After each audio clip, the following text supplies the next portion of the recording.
लोगों के छोटे छोटे घर होते हैं, जगह नहीं होती, मसले मसाइल होते हैं, औरतों के लिए सफाई का मसला होता है। और दूसरा ये है कि सुन्नत इब्राहिमी है, तो इस सवाब की नीयत से ये मैंने काम अल्हम्दुलिल्लाह शुरू किया है पिछले 9-10 साल से। और लग रही है मंडी, लेकिन ये मंडी नहीं है, ये बच्चा पार्किंग है।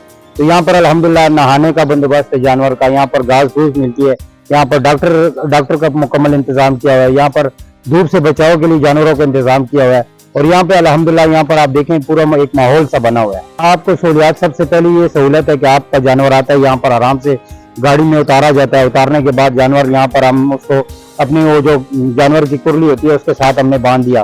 फिर अगर जानवर खाता है नहीं खाता, फिर हम डॉक्टर को चेक करवाते हैं। उसके बाद जानवर को नहलाना, जानवर को टाइम पे टाइम पानी पिलाना और सफाई का स्पेशली इंतजाम है, धूप से बचाओ, ये इंतजाम है हमारे जी। बड़ा जानवर 1000 रुपये ले रहे हैं खाने के साथ, और बगैर खाने के 500 रुपया, और छोटे जानवर का 500 रुपया ले रहे हैं खाने के साथ, बगैर खाने के 200 रुपये। छोटे जानवर में हमारे पास दुम्बा, बकरा, कजला, बकरी, ये चीजें हैं।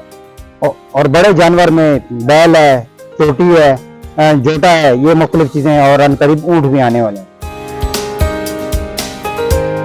यहाँ पे 2 बैल भी हैं, 4 बकरे भी हैं।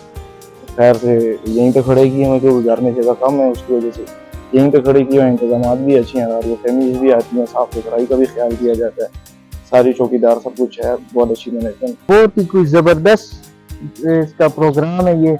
और टाइम टाइम पे खाना भी देते हैं, नहलाते भी हैं, ख्याल भी बहुत रखते हैं।